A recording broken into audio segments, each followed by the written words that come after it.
Good evening, classmates. Good evening, ma'am. Tonight we are going to share with you the education system of Netherlands. Here are the following members of our group: Jerry Cricafranca, Keveni Ravina, Maria Laarni Paduga, Mary Ann Tabamo, Drexel A. Sorno, Rona Solabo, Makili Angeli Samolde, Mary Rose Onyega, and yours truly, Jenelo C. Marciano. We are the group of Technology and Home Management and Guidance and Counseling. We are going to share with you the education system of Netherlands.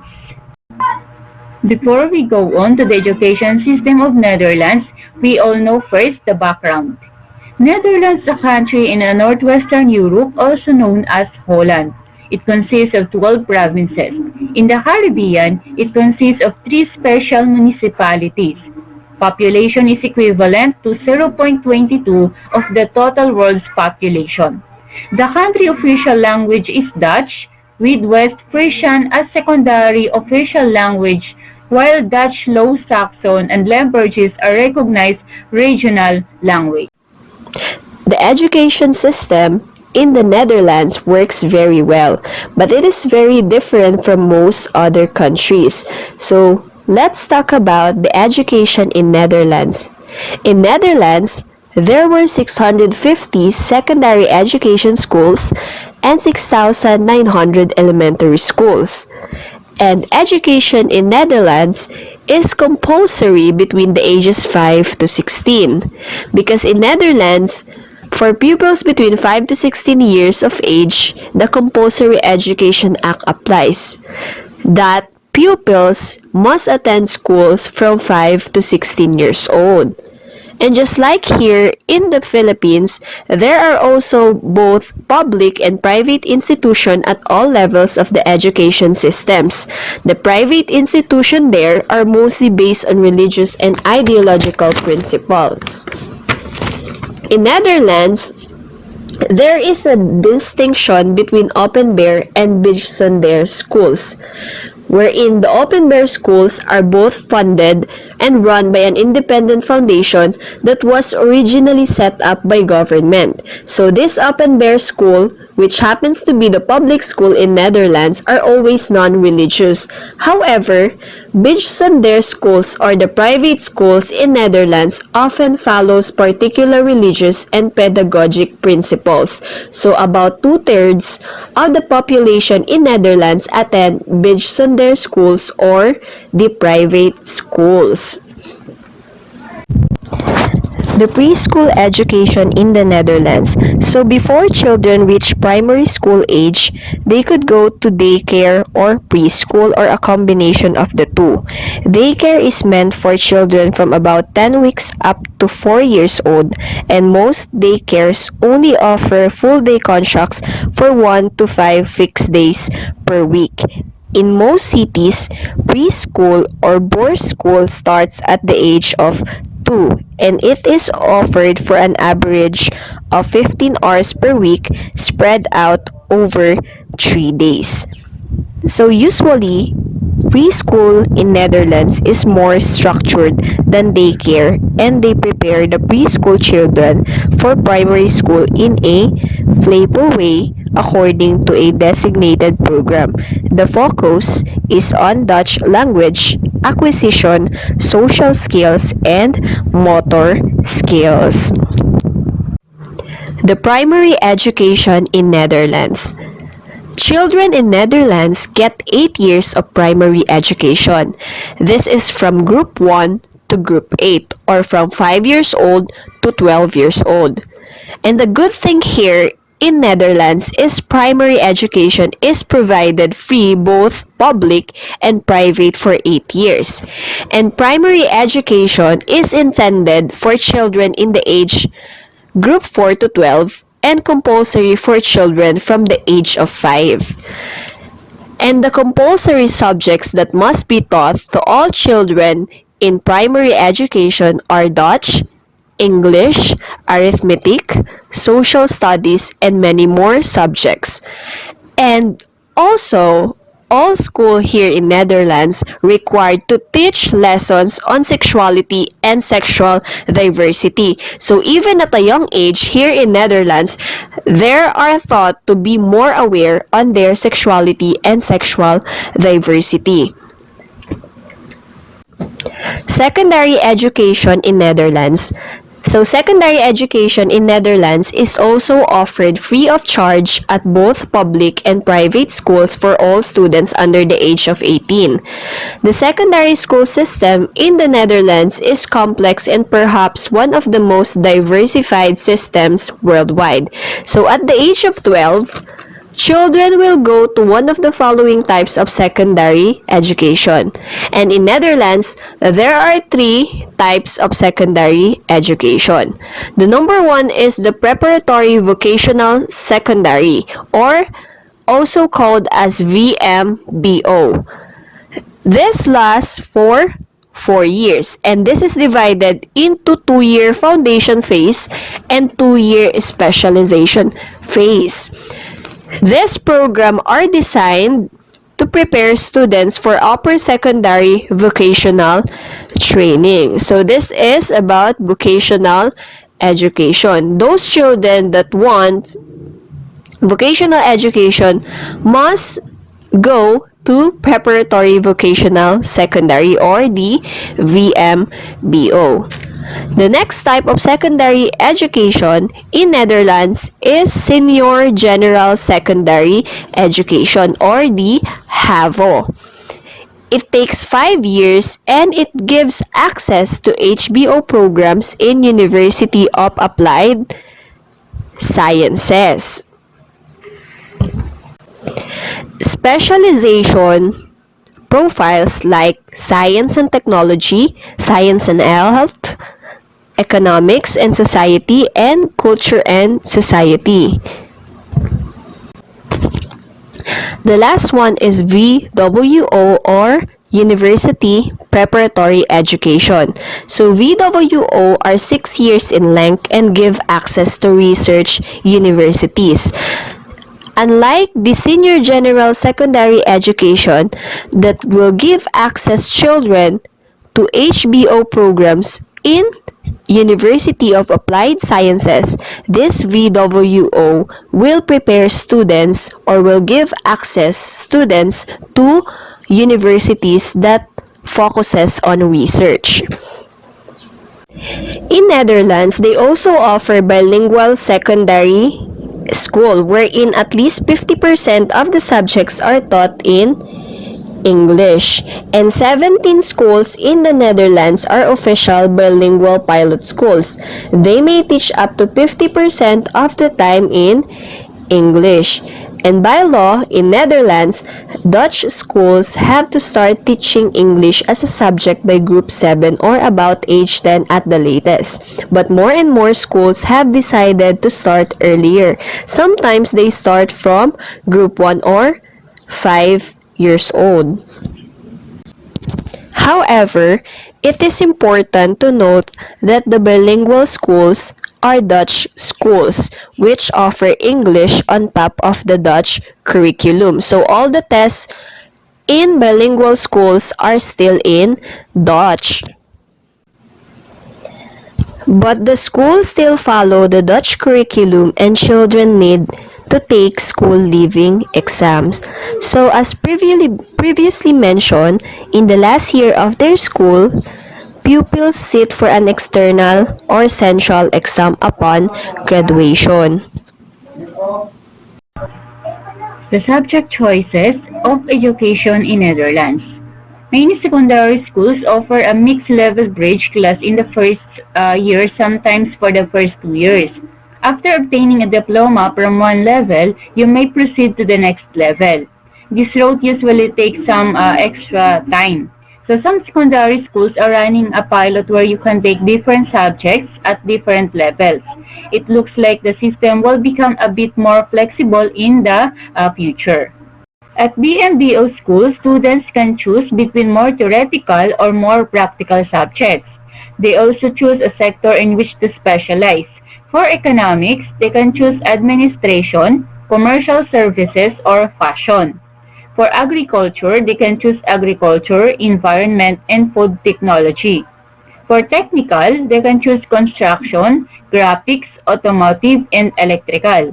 And or care and welfare, then they can choose the care, sports, services, or safety. So same lang din sa Pilipinas na meron parang tawag dito, meron silang mga specialization subjects. Kahit sa secondary pa lang meron na yan. For example, sa TLE subject, mamimili sila ng like beauty care, electronics, ICT, or tawag dito, pwede rin yung mga languages under na siya ng grade 9 and grade 10. So, may pagkakatulad din sa atin yung kanilang subject choices.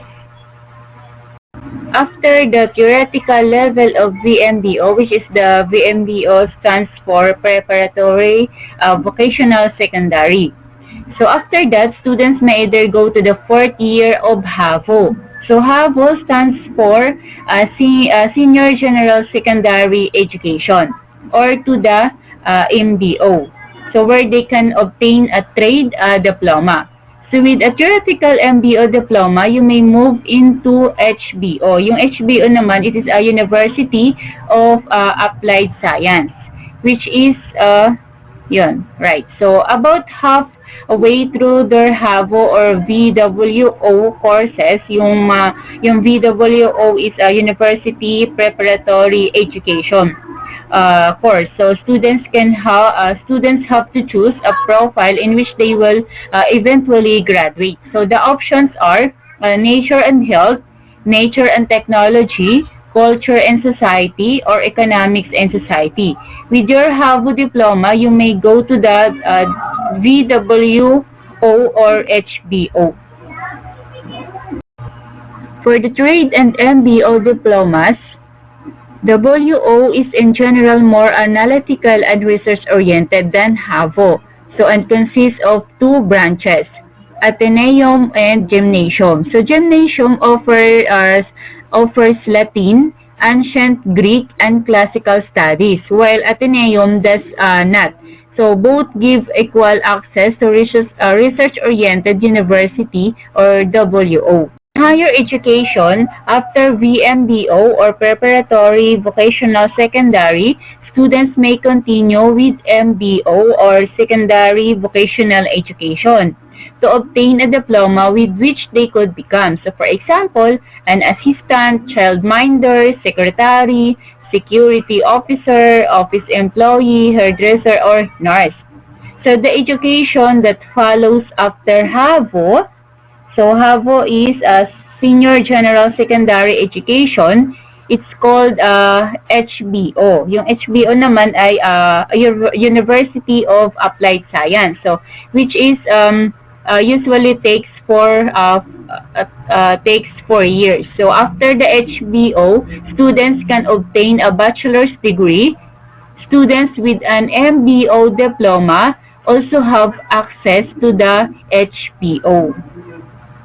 So a lot of people working in business and trade are HBO graduates. So kadalasan po ng mga nagtatrabaho pagdating sa business, pagdating sa mga trade industry, product po sila ng tinatawag na HBO graduates. Yun yung mga nag-aral sa University of Applied Science. So for example, ano-ano ba yung mga trabaho nila? Sila po yung mga tinatawag na primary school teachers, yung mga architects nila, yung mga art directors, journalists, translator, yung mga midwives, artists, pilot, nurses, and with a management position.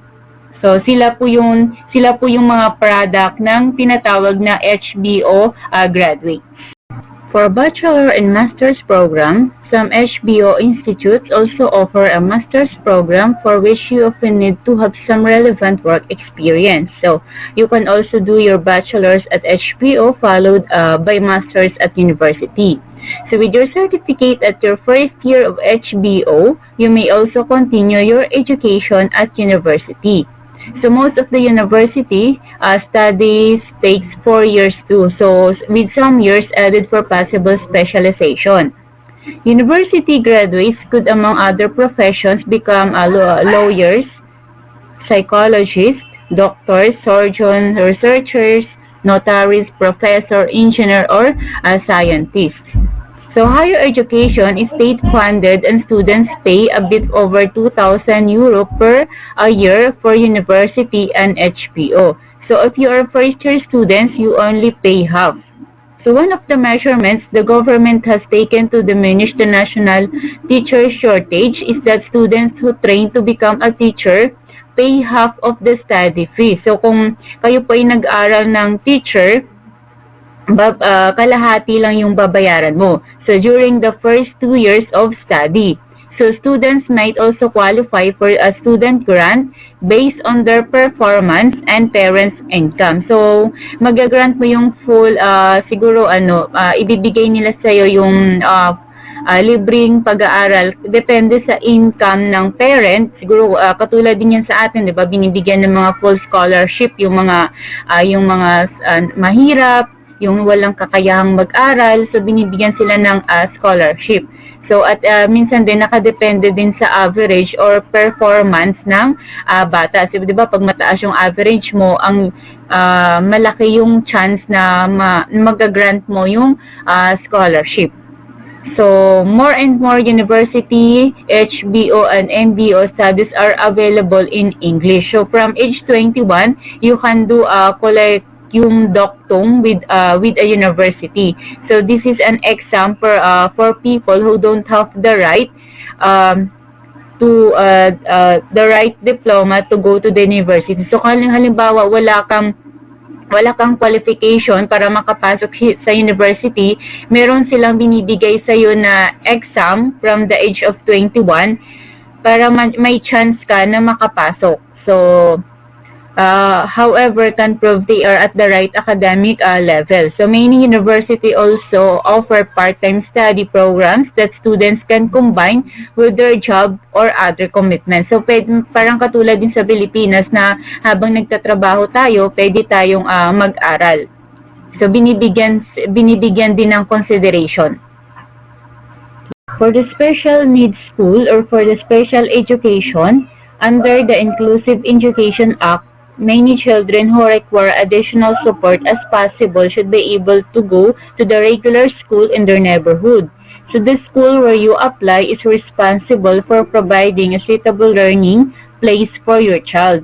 So if needed, they can buy in the support of external specialized Zen teachers. However, these are usually only available for a few hours per week. So, if the support requires turnouts to be too intensive or specialized, kung sobrang kailangan talaga ng attention, children might be referred to a dedicated special needs school. So, sometimes the pupils of the special needs school stay there for the whole primary school period, followed by a special needs secondary school. So, for example, kung yung bata na yun ay kailangan talaga ng special attention, guguli nila yung time nila sa primary school hanggang sa matapos nila yon, then i-continue nila ulit sa special needs secondary school, while the other pupils, yung mga kumbaga kaya na nila, ay ita-transfer na to a regular school after a few years of intensive support. There are three main types of special needs education. So the Special Basin Sundarwis o SBO, the SO for primary, and VSO for the secondary. Then, in the special underwis schools or yung mga dito, yung mga nakakategorize sila kung sa dito, yung mga ano ba yung mga klaseng special kids yung mga nilalagay dito. So, for example, for number 1, schools for children who are visually impaired or blind. Kumbaga naka-cluster o naka-divide depende po sa pangangailangan ng or problema ng or ano yung pagiging special niya. Saan ba siya kabilang? So, yung cluster 1, sila po yung mga impaired or blind. For cluster 2 is for children who have seriously communication problems.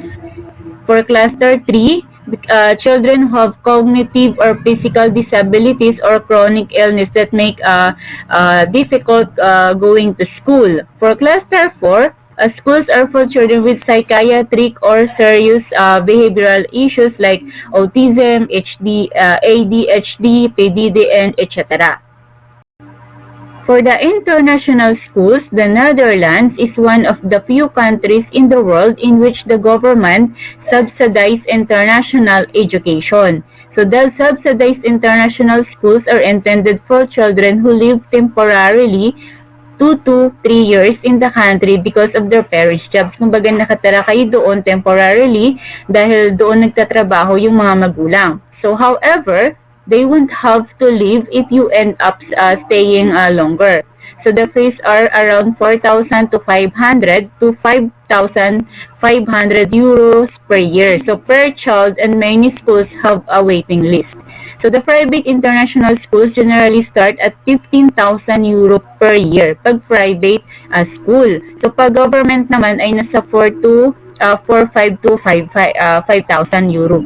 So these schools usually have a shorter waiting list and tend to offer more facilities and after school activities. So kapag public talaga, marami talagang waiting list yan. Kasi nga, ginagrab nila yung opportunity na makapasok ng kasi nga subsidized ng gobyerno. In the private school naman, wala naman siyang waiting list kasi nga konti lang din yung pumapasok dahil sa napakamahal ng tuition. So most of these international schools follow the thematic international primary curriculum. So or the inquiry-based or international baccalaureate curriculum. So the government of the country, the international school is related to me subsidize it. For example, the French, German, Japanese schools. So the European Union fund the European schools, and these are free for children of parents who work for a European agency or institute. So other children pay between 5,000 and 7,000 euro per year. So however, in case of limited availability, so they have to give priority to the children from the target group.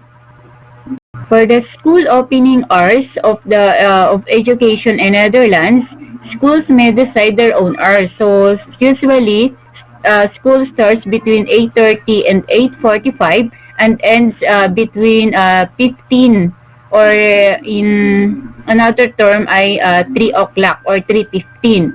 So there is a lunch break for about 45 minutes to 1 hour. So during which the children can either go home or have lunch at school. So parang same lang din sa Pilipinas, 'di ba? Sa province ganyan sila.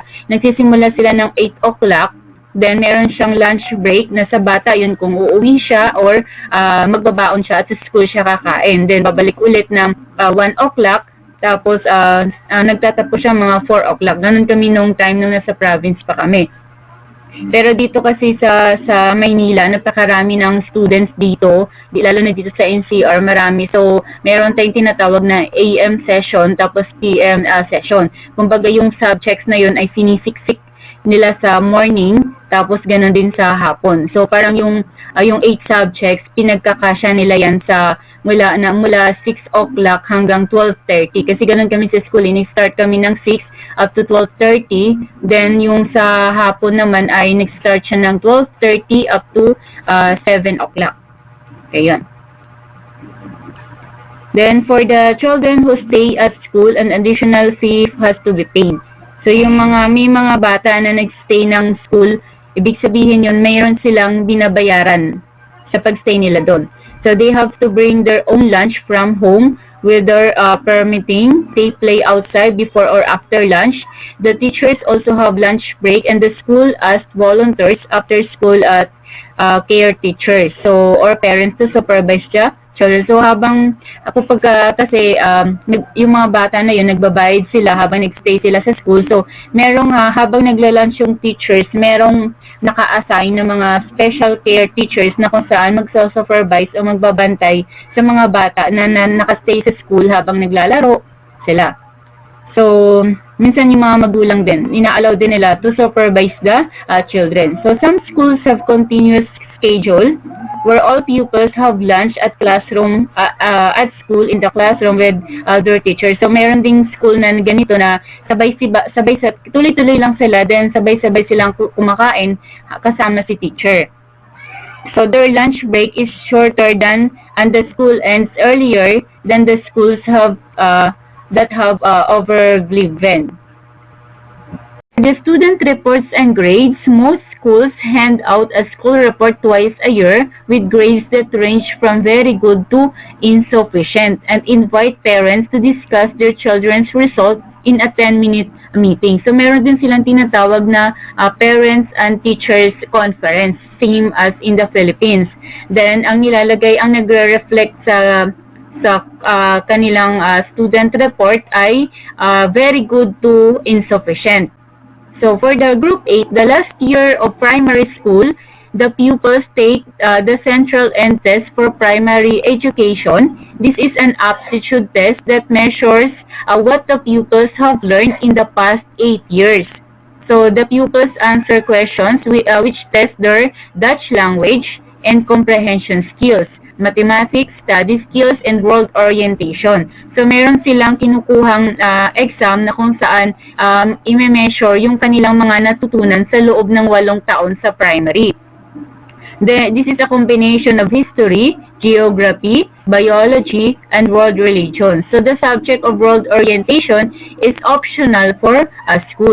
Before the end test takes place, the Group 8 teacher assess which level of secondary education would best fit each pupil. So they base their recommendation on various factors, including the pupil's test scores from Group 6. So the intelligence, attitude towards learning, the eagerness to learn, interest, and motivation.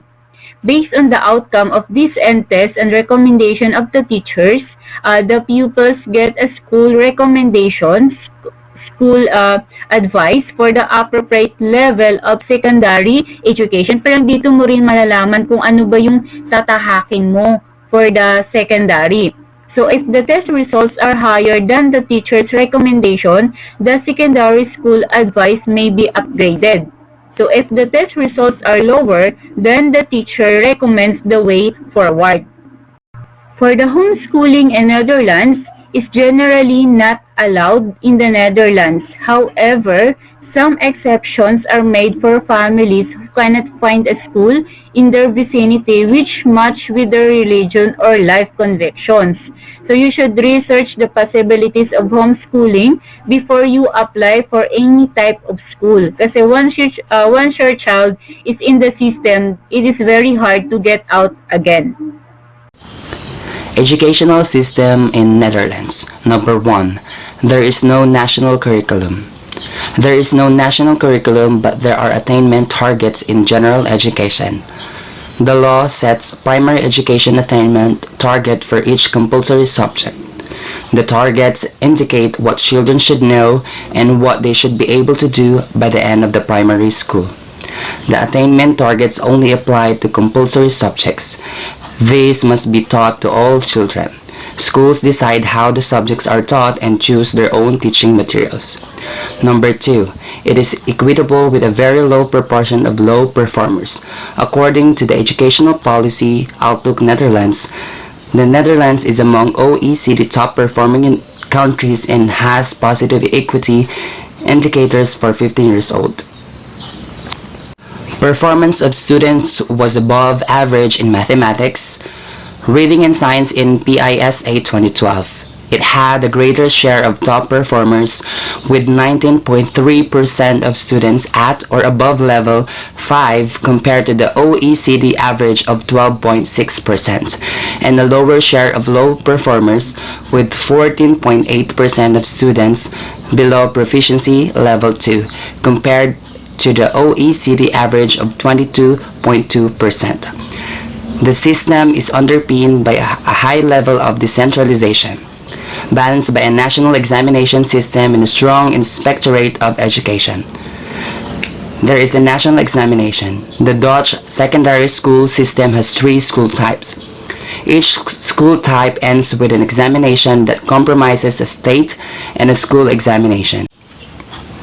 Examinees who pass will receive school leaving certificates. Examinees who fail the examination after doing resets may decide to repeat the final year, go to an institute for adult secondary general education, or prepare for the state examination. Inspectorate of Education. The main purpose of this supervision model is to investigate and assess the quality of school boards. Number 4, education system in Netherlands exemplify its belief in fairness and inclusivity, coupled with a commitment to social justice, equity, and educational access for all. Public schools are open to all children, no matter what their denomination or philosophy of life may be. Public schools do not work on the basis of a denomination or philosophy on life. For pupils who require specialized care and support, there is special primary education and secondary special education.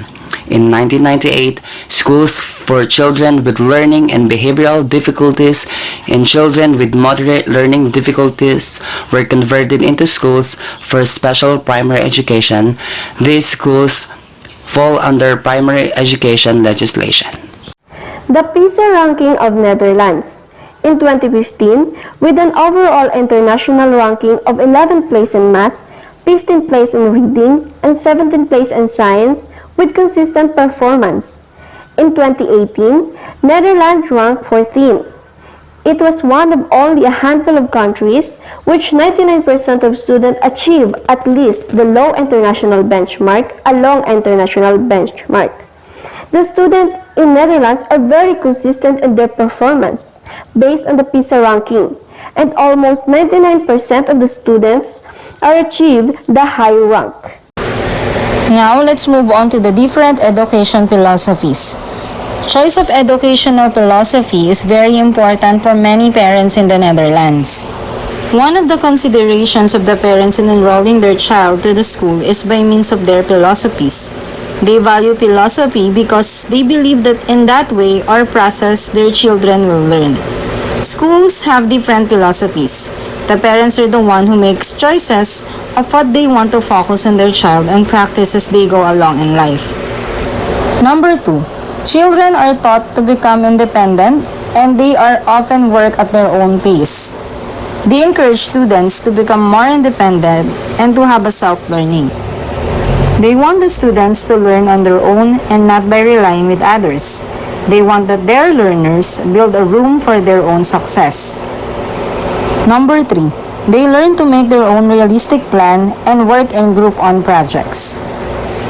Teachers taught and developed the critical thinking of the students that sooner they can use to make a realistic plan and interact in group projects. Group projects is also encouraged so that students will learn how to share their ideas and to be more interactive with others. Number 4, actions are in line with progressivist approach. Netherlands believes in progressivist approach. They believe that students learn best from what they consider more relevant in their lives. The needs, experiences, and abilities of the students are given focus. Last one, experiential learning is valued. They value most the experiential learning. They believe that students learn best also when they experience things. They allow students to become involved in the learning process and have their own reflection towards their learning. Now, let us proceed to the best practices related to teaching in Netherlands. Number 1, creating experiences for learner to make positive, socially responsible contribution and exhibits empathetic behavior that build relationship and community. For example, sharing creative or intellectual work that is original. The educators or teachers encourage their students to produce or create unique output that makes them responsible that contribute to their community. And when we say exhibits empathetic behavior, they believe that students have individual differences and perspectives on a different situation. Number 2, establish a learning culture that promotes curiosity and critical examination of online resources and fosters digital literacy and media fluency. To To establish a learning culture, they create shared values, social norms, and goals around the purpose and approach to learning in the digital. In addition, they are not implementing spoon feeding. They encourage and support students to become a critical thinker by making some art of questioning because they want that the information and ideas put in front of them to pursue their own interests and ideas. For the third one, dedicate planning time to collaborate with colleagues to create authentic learning experiences among students. Teachers spend time with their co-teachers to collaborate and think for new techniques in teaching the students that are based on real-world experiences and current issues to solve real-world problems. The schools serve as the training grounds of the students in preparation for real-life scenarios as they grow. Next, use collaborative tool to expand students' authentic, real-world learning experiences by engaging virtually with experts and team. For example, they use cloud-based, shareable documents and calendars, social media, video and audio conferencing software, and email. They make sure that their students are being engaged and interact with the experts because, again, they are really value the learning experiences beyond the classroom. And for the last one, use technology to create, adapt, and personal learning experiences that foster independent learning and accommodate learning differences and needs. Meaning to say, they integrate technology for efficiency and functionality of learning. Also, they personalize their teaching to capture where the students are struggling or spending time to facilitate learning differences needs. So again, these are the best practices related to teaching in Netherlands. Netherlands best practices in terms of education when it comes to their student testing and monitoring. First, they don't give much homework. Dutch kids feel no pressure to excel in school and have a very little stress. They have no homework or have a very little, and those have plenty of time to play after school. Some newspapers circulating around actually state that absolutely no homework given to school children under the age of 10. Students can start receiving homework at the end of the primary school year, but definitely not in the same quantity as those in the United States. Next, twice per year from group 2 or 3, the pupil take a test to measure their progress. They call this the pupil monitor system. With this test, school can spot any learning difficulties like dyslexia at an early stage. If they detect something, the child might need additional support. The pupil cannot pass or they fail this test, there are no direct consequences based on the outcome of the test. And these tests are also the way to measure the quality of teaching of every teacher in Netherlands. Next, the children don't need to prepare for the test and they are not aware that they are taking a test. Often, the teachers only inform the parents of the results and not the pupils. There is usually no competition between the children based on the test outcome. Some schools take this test seriously than others, so it is always good to inquire in advance. Then, in Group 8, which is the last school year of primary school, the pupils take the central end test for primary education. This is an aptitude test that measures what the pupils have learned in the past 8 years. The pupil answer questions which test their Dutch language, comprehension skills, mathematics, study skills, and world orientation. This is the combination of history, geography, biology, and world religions. The subject of world orientation is optional for school. Previously, a foundation called SETO designed this test. Then, since the school year 2014-2015, the Ministry of Education has officially approved a few other tests. All primary school students must take part in the end test.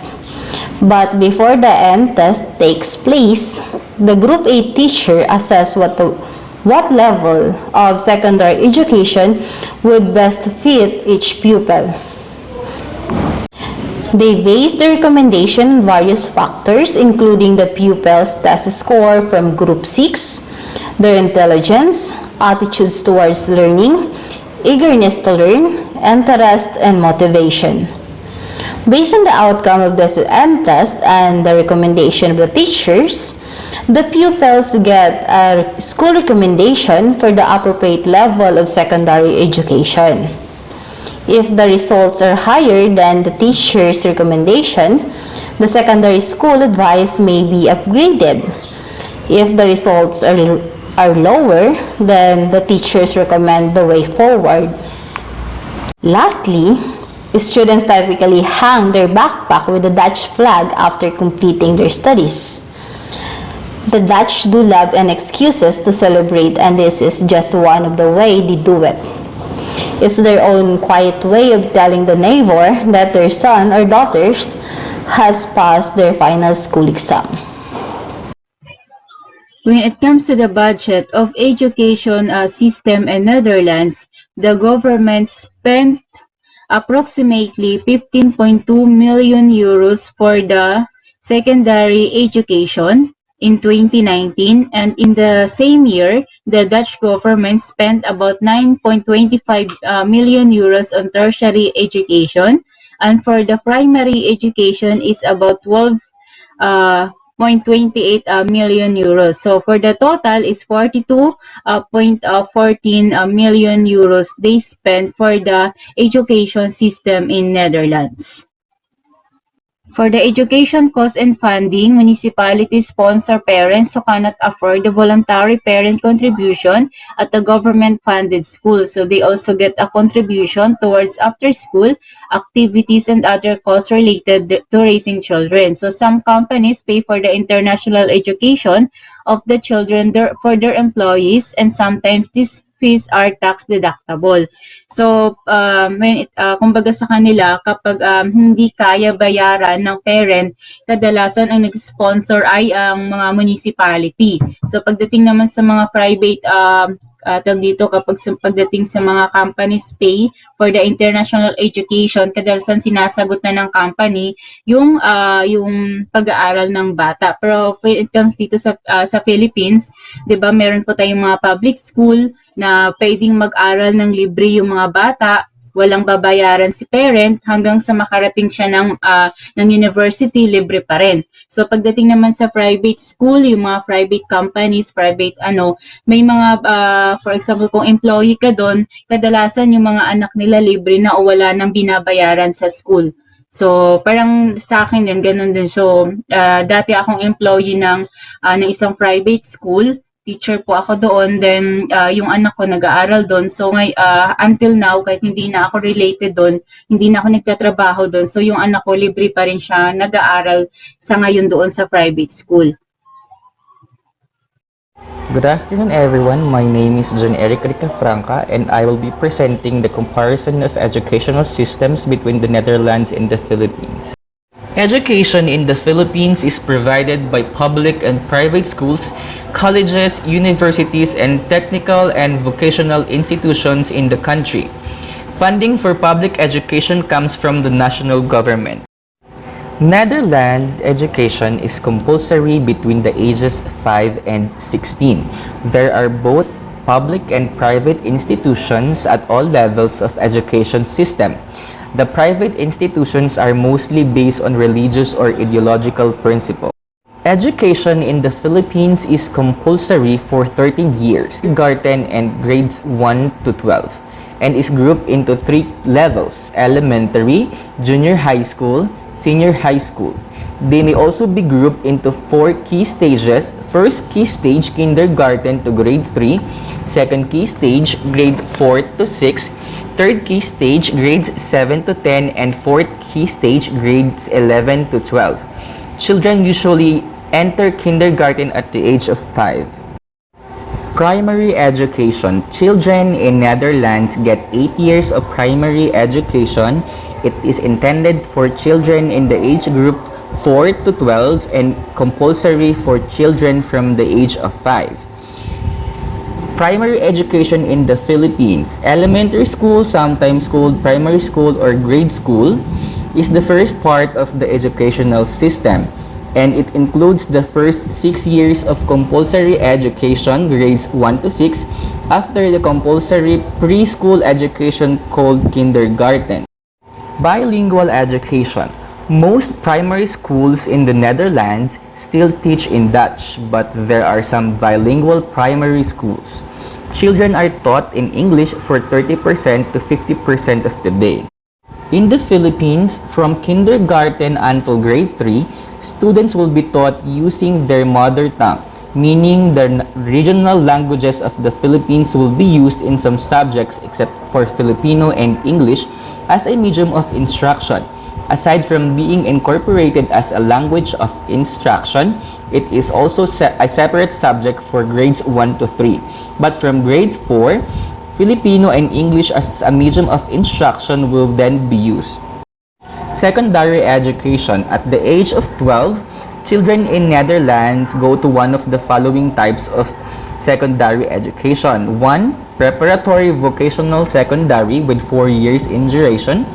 Second, senior general secondary education with 5 years in duration. And the last is the university preparatory education, 6 years in duration. Secondary schools in the Philippines, more commonly known as high school, consist of 4 lower levels and 2 upper levels. It formerly consisted of only 4 levels, with each level partially compartmentalized, focusing on a particular theme or content. Because of the K-12 curriculum, the high school system has now 6 years divided into 2 parts. The lower exploratory high school system is now called junior high school, grades 7 to 10, while the upper specialized high school system is now called senior high school, grades 11 and 12. Students graduating from the elementary level in the Philippines automatically enroll in junior high school, which covers 4 years from grades 7 to 10. This level is now compulsory and free to all students attending public schools. There are 2 types of high school: the general secondary school, which enroll more than 90% of all junior high school students, and the vocational secondary school. In addition, there are also science secondary schools for students who have demonstrated a particular gift in science and at the primary level, as well as special secondary schools and special curricular program. As the new high school curriculum program, senior high school includes core classes and specialization classes based on students' choice of specialization. Students may choose a specialization based on aptitude, interest, and school capacity. Classes or courses are divided into 2: core curriculum subjects and track subjects. There are 8 learning areas under the core curriculum. There are language, humanities, communication, mathematics, science, social science, philosophy, and PE and health. This will make up 15 core courses with the same contents and competencies, with allowed contextualization based on school's location despite of specializations of track and strand. Track subject will be further divided into applied or contextualized subject and the specialization subjects. There will be 7 applied subjects with competencies common to track or strand, or specializations but with different content based on specialization. And there will be 9 specialization subjects with unique contents and competencies under a track or strand. In the Philippines, all tertiary education matters are outside of the jurisdictions of DepEd, which is in charge of primary and secondary education, but is instead governed by the Commission on Higher Education. As of 2013, there are over 2,229 higher education institutions in the country, which can be divided into public and private institutions. There are 656 public higher education institutions, which account to 28.53% of all higher education institutions, while 1,643 private institutions account for 71.47% of all higher education institutions. Public higher education institutions are further divided into state universities and colleges, local colleges and universities, special higher education institutions, and government schools. State universities and colleges are administered and financed by the government as determined by the Philippine Congress. Local university and colleges are established by the local government units to govern the area of the LUC. The local government established their institutions through a process and number of ordinance and resolutions, and are also in charge of handling the finances of these schools. Special higher education institutions are institutions that offer courses and programs that are related to public service. Examples of this include Philippine Military Academy, Philippine National Police Academy, Development Academy of the Philippines, and so on. These institutions are controlled and administered through the use of specific laws that were created for them. Finally, government schools are public secondary and post-secondary technical vocational education institutions that offer higher education programs. That would be all for the comparison of educational systems between the Netherlands and the Philippines. Thank you for listening.